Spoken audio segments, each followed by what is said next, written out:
So Rand Paul joined the ladies of The View and made a fool of himself.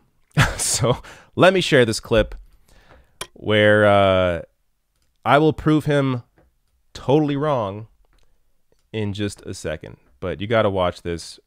Rand Paul just has no idea what he is talking about.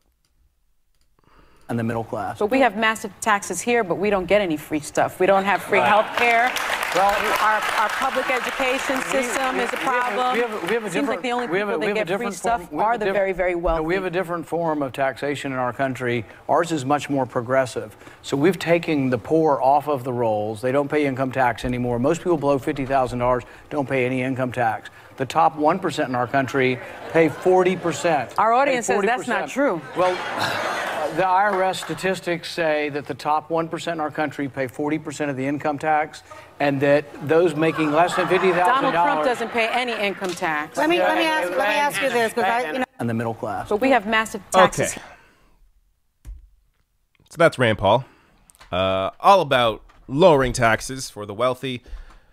Let me show you exactly what the data is. This is the reality. I have it open right there. Look at that. All prepared. The rich really do pay lower taxes than you. And this is the New York Times, often criticized for maybe not being progressive, maybe being a little too protective of the establishment of the corporations of wealthy. But this is an op-ed columnist, or I should say an op-ed column, looking into this. So let's actually read a little bit of this.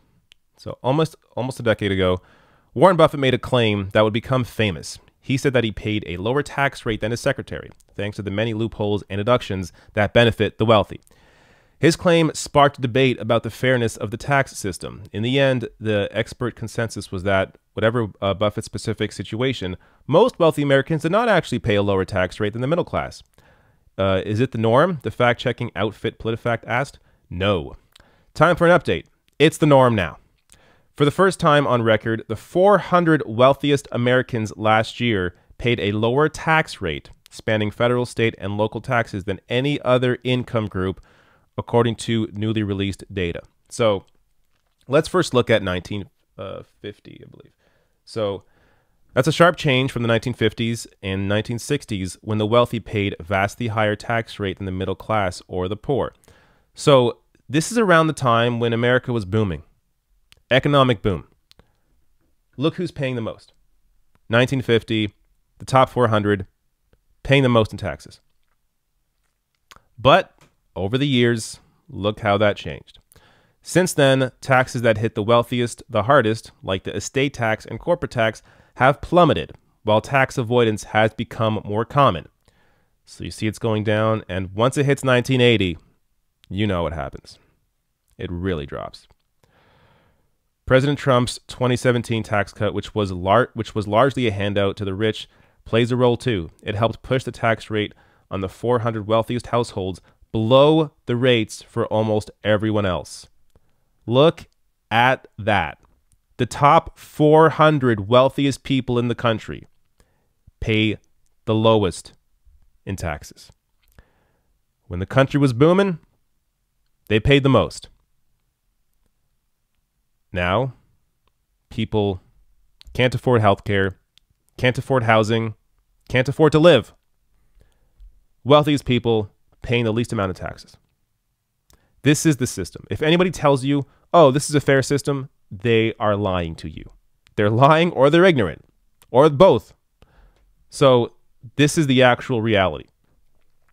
The overall tax rate on the richest 400 households last year was only 23%, meaning that their combined tax payments equaled less than 1/4 of their total income. This overall rate was 70% in 1950 and 47% in 1980. For middle class and poor families, the pictures are different. Federal income taxes have also declined modestly for these families, but they haven't benefited much, if at all, from the decline in the corporate tax or estate tax. And they now pay more in payroll taxes, which finance Medicare and Social Security, than in the past. Overall, their taxes have remained fairly flat. The combined result is that over the last 75 years, the U.S. tax system has become radically less progressive. Rand Paul just told you it's a progressive taxation system. BS, right there. The data's here. He is lying. The data here comes from the most important book on government policy that I've ever read in a long time, called The Triumph of Injustice, to be released next week. And then it goes further. So that's the facts right here. This is crazy. This is something that a Bernie Sanders presidency would change, as he has a history of calling this out. Since he has been in Congress, he has called this out consistently. He has talked about this since the 1980s. He continues to push for changes. He continues to be the only person in this race that you know you can trust when it comes to pushing back against the powerful. When it comes to pushing back, and not even just about corporate power or big donor power, but the power within the Democratic Party. As an independent senator, he has no real attachments to the party. He can push back against them, as he has been doing, and he will do that as president. So if you want to change this system back from this to something more like this, then you got to support Bernie Sanders.